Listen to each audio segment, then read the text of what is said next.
In 1980, Robert Plutch made a color wheel, classifying emotions into two categories.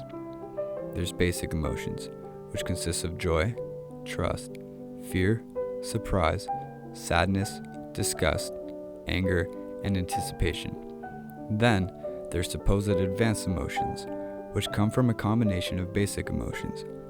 Things like optimism, love, submission, awe, disappointment, remorse, contempt, and aggressiveness. If you pour random amounts of them into a beaker, mix it up, and inject it into someone, you get this thing called the human condition. But what if you feel all of them and none of them at the same time? What if there's no science or catchy coin phrase to explain this feeling, emotion, or whatever it is? I guess the only way to explain it is through a story, since that's all that people really are. While my story started 20 years ago, the important part, this thing that I want to try to explain to you, happened 23 days ago to this date.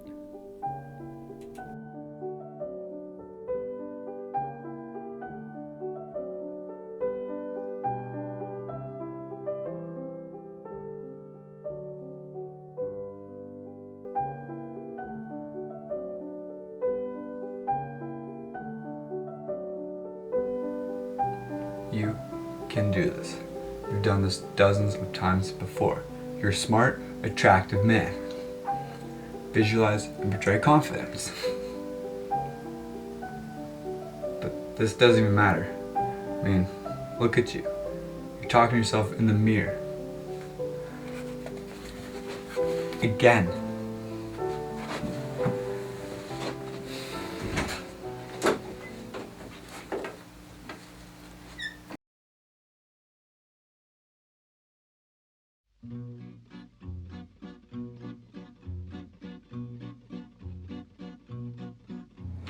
Elle est à toi cette chanson, toi l'Auvergnat qui sans façon m'a donné cadre que je vois quand dans ma vie il faisait froid.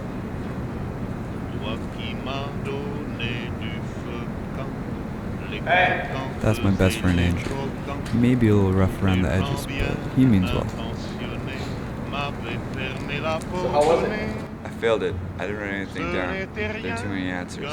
They mean questions? No, answers. That makes no sense. I know, right? Anyways, probably some food. No, thanks for coming. Oh, no problem. Want one? Oh, you always offer me one. You know I don't smoke. Etiquette, mostly. Maybe in the 50s. You know, it's frowned upon now.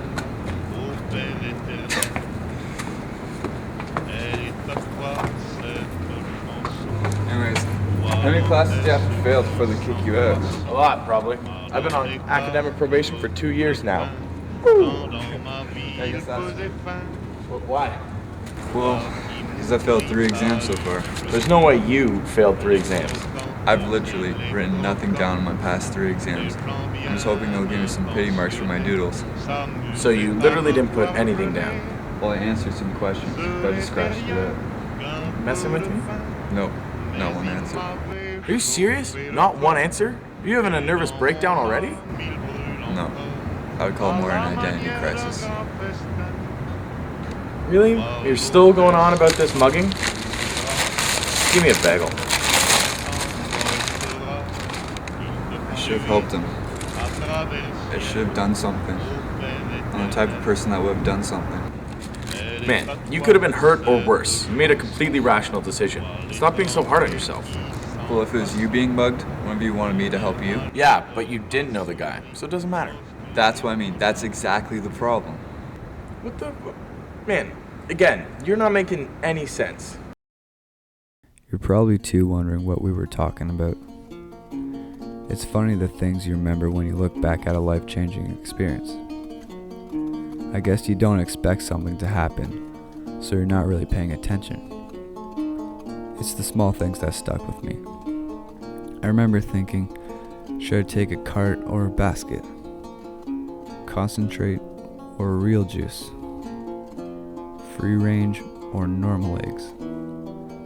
I went with the normal because they're less expensive. I also wanted to buy a Glade plug-in, but I forgot to get it. I walked out of the store and saw a man with a pantyhose on his head.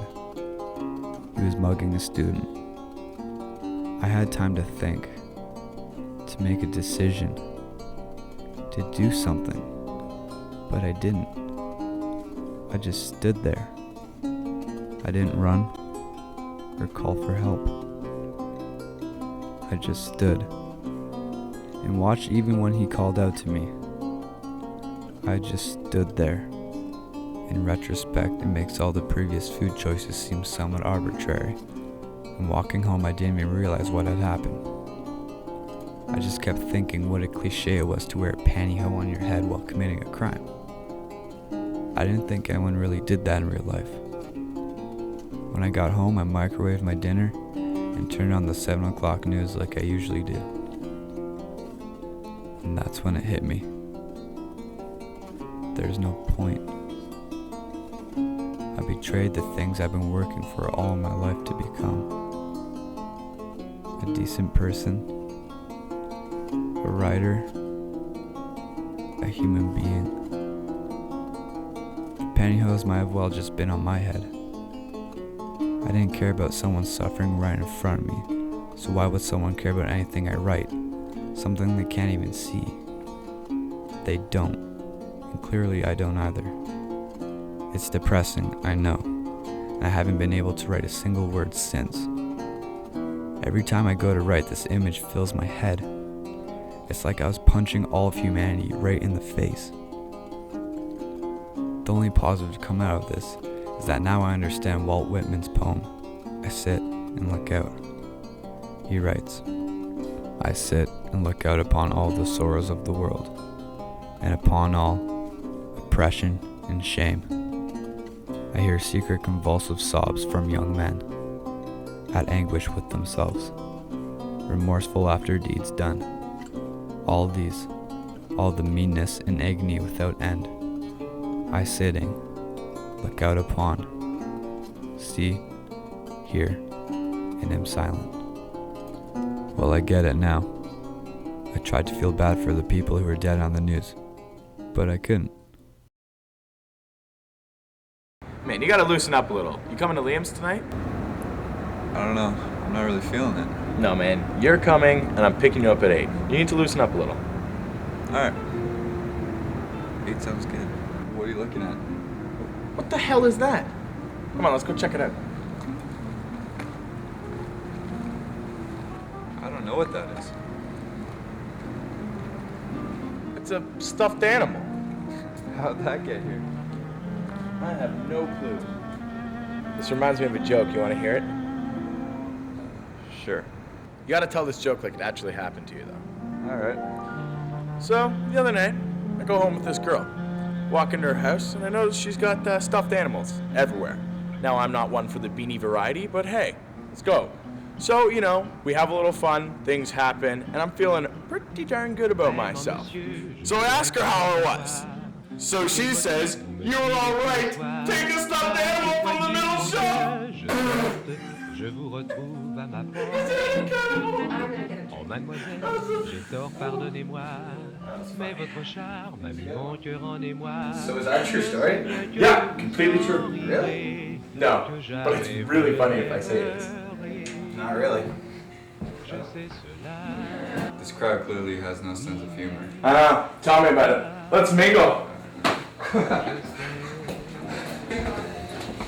Yeah, it's got brush strokes like my hand.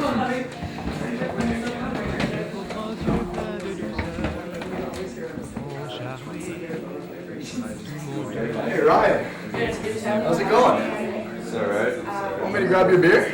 Yeah, sure. It's great of Ethan to donate all these paintings, eh? Is that the artist? Yeah. What's this charity for? To stop the clubbing of baby seals. Liam! How you doing? Straight vodka, right? You know me. I don't know anybody here. Whatever. Relax, make some new friends. Here you go. Let me know if you need anything else. I will.